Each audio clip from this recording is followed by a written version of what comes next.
Hi Sagittarius, welcome to your April 2021 astrology and tarot forecast. So Aries season is spicy. Beautiful new opportunity for new love or more romance in your existing relationship, especially if you're looking to draw this into your life in some new way. If you want to manifest a new love interest, if you want to manifest a new friendship maybe, but mostly to do with romance. If you want to manifest some more romance in your life, the 11th of April, the Aries new moon, perfect time to set those intentions, to make that wish list, to invite into your life a little bit more play, a little bit more fun. I just said play as the play card came out. You couldn't write it, you couldn't make it up. Okay. Let's keep her sitting there in her little dish of champagne. Her little saucer, her saucy saucer. Getting sozzled in a saucy saucer. Okay, Sagittarius, let's have a little look at your energy.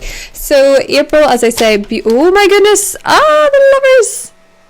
Ew, you guys are already having a good time. I'm liking this. So, Sagittarius, a beautiful month for you, it would appear. That Aries new moon, perfect time to set intentions, beautiful season for new love, romance, frisson, love is in the air. The Lovers followed by the Eight of Pentacles. Some of you are finding really strong passions as well for other things, not just romance, but the work you do, the schooling you do, the hobbies you have, the things you're working on, your little passion projects. You're more excited for those. They're really opening up your energy and they're helping you become unstuck. 9 of Wands and the Hanging Man. You've been in limbo with something in your life for quite a while, Sagittarius. And that's really interesting, especially if it's financial, because if you're Sagittarius rising, Pluto in Capricorn is going to go retrograde at the end of the month. And for you, that's your sector of money. And so there's a little bit of a revision. You're thinking, what do I... Every year you're getting kind of clear on this, but what do I value in my life? What do I want for myself? What do I put the most worth on? What's worth my time? What's worth my efforts, my work, my money, this type of thing. And I think for a lot of you, you're finally seeing some movement in something you're building for yourself that you really love, be it a passion project, your home, be it a new house, a new job, a YouTube channel, a book. You're seeing all of your efforts in little incremental pieces come together to make something spectacular. And you're getting a lot of joy from that this month, especially if you're with or involved with in some capacity a water sign, a Cancer, a Scorpio, Pisces. Now, also, we're moving towards a Scorpio full moon. And I want to give you this. The Scorpio full moon in you is not necessarily that easy, but it is a really essential breakthrough. And the reason I'm saying that is because it's in your 12th house. 12th house is very emotional. It's where you keep some past stuff stored up. In fact, it's actually the Hanged Man house, if you didn't know. The Hanged Man is Pisces. Pisces rules the 12th house. You could have dealt with a Pisces or a Cancer or a Scorpio. But there's a lot of energy coming up there where you've got a bit of the feels coming up. And they might be quite eruptive. But the way that they might erupt is to do with your health, okay? So the full moon is going to be opposite Uranus. Uranus is in your sector of health. So for a lot of Sagittarians, maybe you've had unexpected, surprising, unusual illnesses or little bouts of, just feeling unwell for no reason and then being fine. With Uranus, they can be quite erratic. And so something might flare up around the full moon if you're not doing so well emotionally, and it's linked to an emotional catharsis. I wonder if any of you have ever heard of spiritual flu. So spiritual flu, and I am going to continue with your cards, don't worry, but spiritual flu is when you start having physical symptoms of the flu, but not the typical symptoms. And I'm not talking about that's out there doing the rounds. The pandemic. That's the only way to say it without YouTube instantly demonetizing you. But it's when you sort of have like, you know, a hot feeling. Maybe you just feel a bit achy. And again, obviously, you know, if it is to do with that, go get tested or whatever. But a spiritual flu has been around for a long time, and it's when people have a built up energy. You actually see it as coming up with people who have been through a very traumatic relationship event, and they don't know how to express it. They just want to push it to the side. They don't want to think about it. They don't want to process it. Not everyone's good at processing their emotions. So the feeling can manifest physically. They can feel hot, they can feel achy, they can just feel really tired and really run down around that full moon at the very end of April. So just around that time, take a lot of self-care and reflect without judging yourself. Okay, without judging your decisions, without judging your choices, without judging your mistakes, just reflect. You know, maybe there's something if you just reflect on it, maybe you can come out the other end of it a little bit if there's something that needs to be released. Now that full moon, however, is in alignment with Mars. Now Mars is moving into Cancer. It's taking out of your 7th house. So if you're kind of, you know, it's moving out of your 7th house into your 8th house. Okay, so that's quite an intimate place as it is. But when Mars goes through the 8th house, it's kind of comfortable there because Mars traditionally rules Scorpio, and it's where you have some psychological breakthroughs as it is. So bada bing, bada boom, there's that. The devil.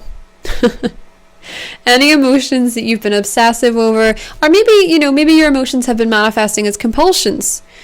Maybe some of you want to have that looked at. That could be your health issue. Maybe some of you are getting compulsive or are having intrusive, obsessive thoughts that are spoiling your fun that you should be having over here. Maybe you're feeling guilty for your emotions. Maybe you feel like you had an overbearing parent or an absent parent that nobody talked about. You know, something that felt very toxic in the way that you process emotions. Maybe you don't find it easy. And so that Scorpio full moon, again, as I say, take a lot of care. Take a lot of time to yourself and really reflect, or spend time with people you love and you know will make you laugh. Okay, so laughter is the best medicine anyway. But ooh, you're getting some clarity anyway. I love that. So Mercury's in Sagittarius for most of the month.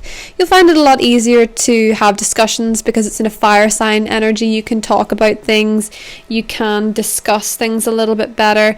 And around that Scorpio full moon, you know, if things do come up, you might notice a few blockages. You might be really averse to thinking about certain things.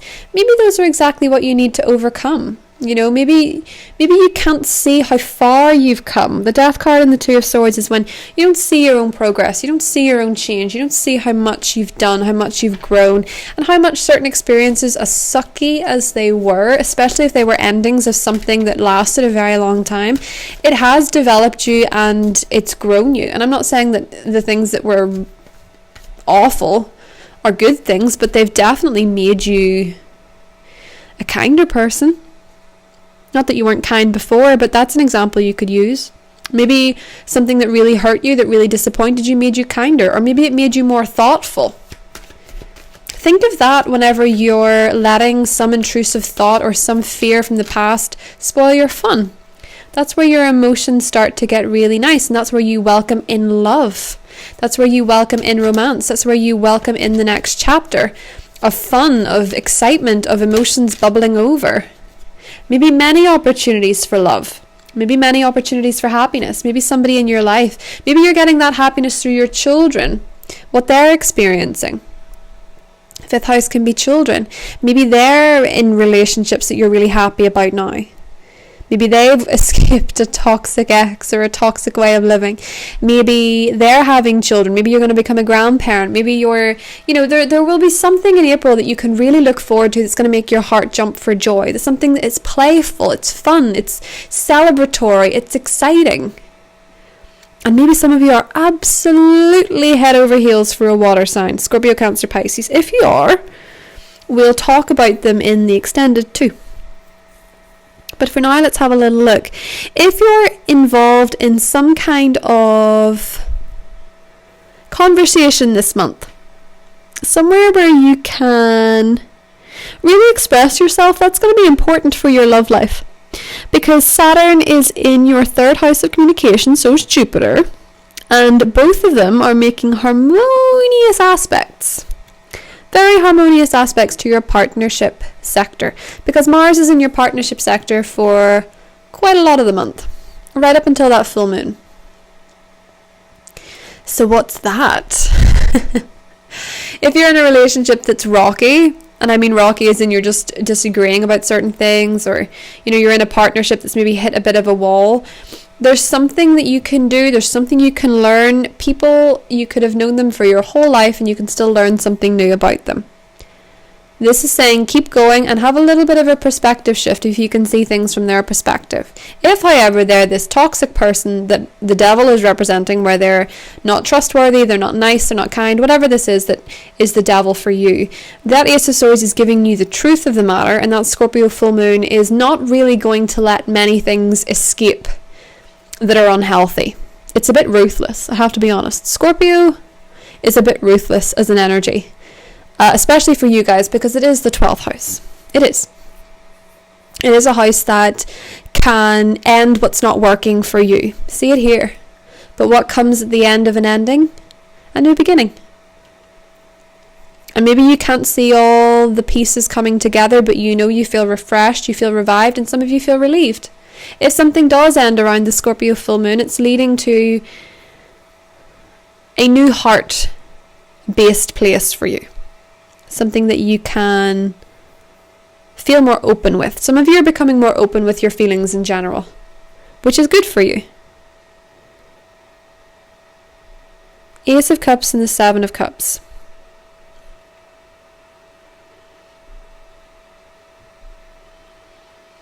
There will be a lot of things this month you can be passionate about. A lot of things you can be really excited about. So let's have a little look at what else is coming to Sagittarius. We have the Guiding Children card. So some of you could be working with children. Some of you could have good news surrounding your own children.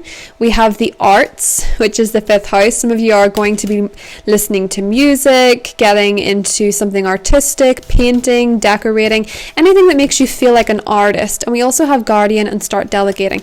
So asking people for help when you need it. That's the Scorpio full moon. Maybe you feel a bit emotional. Maybe you feel a bit overwhelmed. With the Guardian card, you and your loved ones are safe and spiritually protected. So somebody needs to hear that.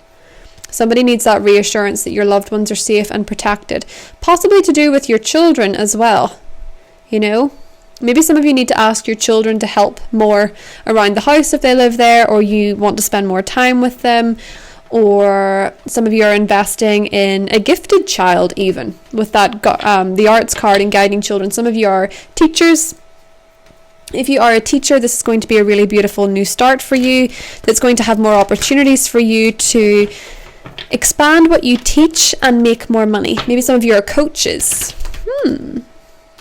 And if those of you are involved in an artistic profession, it seems to me that there's a block being released. Maybe you're an artist of any kind, be it through painting or makeup, or you're a creator on TikTok, whatever it is that you want to do. I am now on TikTok, shameless plug, linked below. Hey, let's have some more blessings for Sagittarius. So let's see what we get. Ooh, we had a few. So we have the Walking Away card. So that full moon in Scorpio 12th house, maybe some of you are walking away from something. You're walking into a next chapter anyway. She's going through a gate. She's going into the next phase of her life. There seems to be something in the air. It looks like a floating banana. Why is it a floating banana? Do you see that? Does that look like a floating banana? That looks like a floating banana. That was definitely in an episode of Sabrina the Teenage Witch when I was young. And she was dreaming, and there was a giant floating banana. The 12th house is actually to do with very unusual dreams. So, I don't know, maybe some of you are dreaming of a banana. Or it's just symbolic of you peeling back the layers, You're just reflecting on something you walked away from, reflecting on yourself, seeing how much you've grown. I get the impression that if you're looking backwards, it's to see how far you've actually come. Now, we also have caring connections. So, for a lot of you, this highlights a new relationship in your life, one that's going to be very exciting. I think with the the strategy card with this journal log, maybe you have been channeling information, you've been writing down aspirations, information, you've been making lists of what you want to manifest. If not, and you do want to manifest a relationship, new moon in Aries around the 11th of April will be a time to do it. And with the woman holding a coin, you're getting, with Pluto going retrograde, a lot of excitement and making plans to do with your finances. You're really revisiting your financial books, you're figuring your money out, you're getting real about your money, and it's going to be good for you in the long term. So if you want to see your extended Sagittarius, it's linked below. We will go into the water signs. Every single zodiac sign you could be dealing with, we will deal with. We'll have a look, and we'll get more in depth into the cards and the astrology for the month ahead. And if not, I'll see you soon.